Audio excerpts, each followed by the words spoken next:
Mon nom est Aster. Pour quiconque me voit traverser une rue, me prélasser au soleil ou observer silencieusement une fenêtre, je ne suis qu'un chat ordinaire. Un félin au pelage gris et argenté, petit, tranquille et apparemment sans prétention. Mais à l'intérieur, j'ai vite appris qu'il y avait quelque chose de différent en moi. Depuis chaton, je percevais des choses que les autres chats ignoraient. Des murmures du vent sans origine, des vibrations curieuses dans le sol, des lumières qui vacillaient au coin de ma vision, même quand l'environnement était sombre. Rien que les humains ne remarquaient. Pas même les autres félins ne semblaient réagir.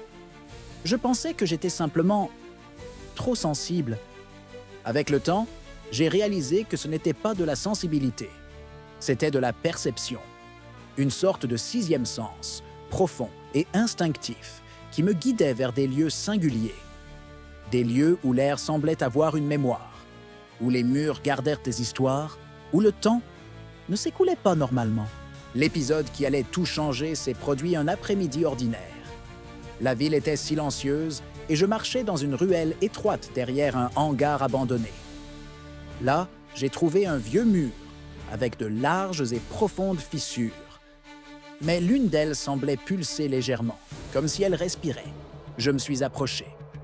L'air vibrait étrangement, comme lorsque l'on sent une machine fonctionner derrière un mur, mais sans bruit. La vibration ne venait pas du monde extérieur.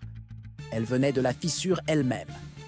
C'était comme si c'était une fenêtre sur quelque chose que mes yeux ne pouvaient pas voir. Je me suis assis là, attiré de la manière dont les chats sont attirés par les boîtes, par les rayons de soleil, par les mystères silencieux. Et puis, sans m'en rendre compte, mon corps s'est détendu. Mes yeux se sont fermés et je me suis endormi. Mais ce ne serait pas un sommeil ordinaire. Je me suis réveillé avec le vent chaud passant sur mes oreilles. J'ai ouvert lentement les yeux, sentant l'air sec effleurer mon pelage. La lumière qui me frappait n'était plus la même qu'avant. Elle était intense, dorée, presque liquide. En me levant, j'ai réalisé que la ruelle avait disparu. Sous mes pattes, la terre était claire et chaude. L'odeur était dense, un mélange de sable, d'huile parfumée et de fumée lointaine. Le son du monde était différent. Voix chantée, pas ferme, tambour lointain, animaux que je n'avais jamais entendus. Je ne reconnaissais rien, mais quelque chose en moi reconnaissait tout. J'ai levé la tête et j'ai vu devant moi un monde qui semblait sorti d'un rêve. Des colonnes imposantes, des constructions en pierre claire, des tissus colorés flottant au vent et une ville vibrante, pleine de vie. J'étais dans l'Égypte ancienne. Des humains marchaient partout, vêtus de vêtements légers en lin, portant des paniers, des jarres et des rouleaux de papyrus. La lumière se reflétait sur les bracelets dorés qu'ils portaient. Et le plus étrange, c'est que personne ne semblait surpris de me voir au milieu de la rue. Certains se sont même arrêtés pour m'observer. Un homme m'a offert de l'eau dans un petit récipient en argile. Une femme a touché le sol avec sa main et m'a fait un geste de salutation. Des enfants souriaient en passant près de moi. Je ne leur étais pas étranger. J'étais le bienvenu. Autour de moi, d'autres chats marchaient naturellement. Mais contrairement à moi, ils semblaient juste profiter de la chaleur du soleil ou chercher de la nourriture. Aucun ne semblait ressentir les vibrations que je ressentais. Pourtant, les humains nous traitaient tous avec un respect inhabituel. J'ai continué dans les rues, observant. Les chats d'Égypte avaient une aura différente, non sauvage, mais vénérée. Ils étaient dans les maisons, dans les boutiques, dans les temples, dormant sur des coussins et étant nourris avec soin. Ils avaient été acceptés non seulement comme animaux, mais comme symboles vivants. Le respect qu'ils recevaient était profond. Certains humains laissaient de petites offrandes de poissons, de lait ou de fleurs. D'autres souriaient simplement en nous voyant passer, comme si la simple présence d'un chat apportait protection et harmonie. Je commençais à comprendre. Les Égyptiens n'aimaient pas seulement les chats. Ils croyaient que nous étions porteurs de quelque chose de spirituel, un pont entre le connu et l'inconnu. Et pour la première fois, j'ai senti que ce monde savait quelque chose sur moi, que mon propre temps ignorait. J'ai suivi le parfum d'encens qui flottait dans l'air en vagues douces. Il m'a mené à un grand temple où des statues félines gardaient l'entrée. Elles étaient énormes, sculptées dans la pierre, avec des yeux peints d'un bleu profond, reflétant la lumière du soleil, comme si elles étaient vivantes. Bastet, la déesse qui représentait la protection, la joie, la fertilité. Et les chats. La porte du temple était ouverte, et des humains y entraient avec des fruits, des parfums et de petites sculptures en guise d'offrande. Une mélodie douce venait de l'intérieur. Hypnotique, je suis entré sans crainte. La température a changé. Plus fraîche, plus silencieuse, pleine d'échos invisibles. J'ai senti un frisson parcourir tout mon corps, comme si j'entrais dans un lieu qui m'avait toujours attendu. Un prêtre s'est approché. Il portait une tunique blanche, ornée d'un collier doré. Il s'est arrêté devant moi, immobile. Ses yeux se sont fixés sur les miens pendant de longues secondes. Il semblait voir quelque chose au-delà de mon corps physique, quelque chose que même les humains de mon temps n'avaient jamais perçu. Lentement, il s'est agenouillé. Non pas comme quelqu'un qui s'incline devant un animal de compagnie, mais comme quelqu'un qui reconnaît une présence ancienne. J'ai senti mon cœur s'accélérer. Je n'étais pas seulement une partie de cet endroit, j'étais une partie de quelque chose de bien plus grand, quelque chose qui avait transcendé les époques. Sans me toucher, il a fait un geste avec ses mains, comme s'il traçait une protection invisible autour de moi. Et puis, il a murmuré le nom de Bastet, avec dévotion. Au centre du temple se trouvait un grand autel, entouré de torches et de vases en céramique. La lumière dansait sur les murs, reflétant des ombres de chats sculptées partout. L'air était dense, avec le parfum d'huile de cèdre et de fleurs séchées. J'ai marché lentement, entendant mes pas résonner. L'énergie là-bas semblait vivante, non électrique, mais pulsante. Et à mesure que j'avançais, j'avais l'impression de traverser une couche invisible du monde, une à laquelle les humains ne pouvaient pas accéder. D'autres prêtres entonnaient des chants sereins, demandant la protection de la déesse. Et chaque mot semblait vibrer en synchronisation avec mon propre corps. Les prêtres se sont rassemblés autour d'un bol d'huile. L'un d'eux l'a allumé, et de douces flammes se sont élevées, libérant une fumée dorée qui montait lentement, comme si elle avait une volonté propre.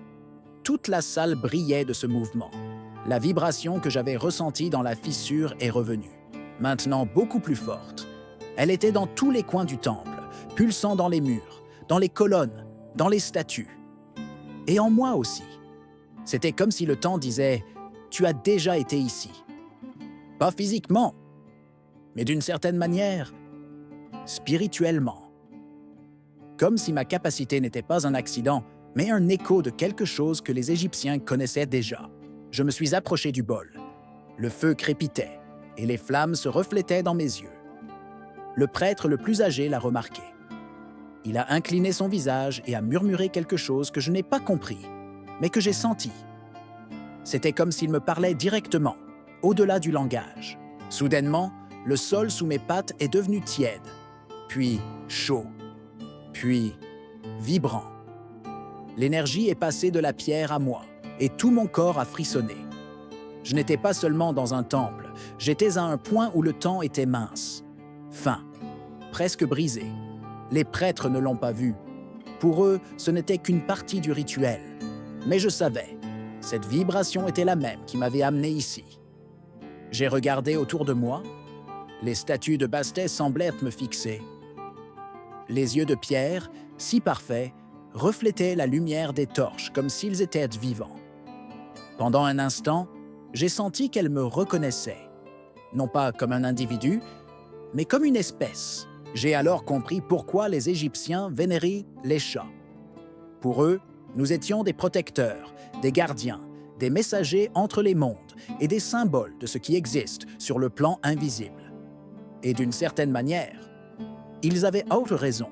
Ma capacité à sentir les fissures temporelles, à traverser les époques, à percevoir les échos du passé, ce n'était peut-être pas quelque chose de nouveau. C'était peut-être quelque chose d'ancestral, un don ancien que ma lignée portait sans que les humains ne s'en rendent compte. Le feu a augmenté. Les murs ont légèrement tremblé. L'air est devenu plus dense. La vibration est devenue si forte que mes moustaches ont fourmillé. C'était comme si tout le temple était devenu un seul organe vivant, pulsant en harmonie.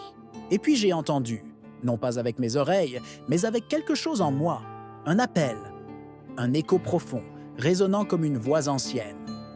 Ce n'était pas une langue, mais un sentiment, une invitation. Je savais que j'étais sur le point de voyager à nouveau. Le temps n'attendait pas. Il me tirait simplement quand il voulait montrer quelque chose. La fumée dorée a commencé à se déplacer en spirale. Le sol sous mes pattes a brillé d'une lumière bleutée. La vibration a pris forme, ondulant dans l'air comme de l'eau invisible. Les prêtres continuaient le rituel, inconscients de la tempête temporelle autour d'eux. La lumière est devenue plus forte. Les ombres ont tremblé. Un vent qui n'existait pas auparavant a soufflé mon pelage vers l'arrière.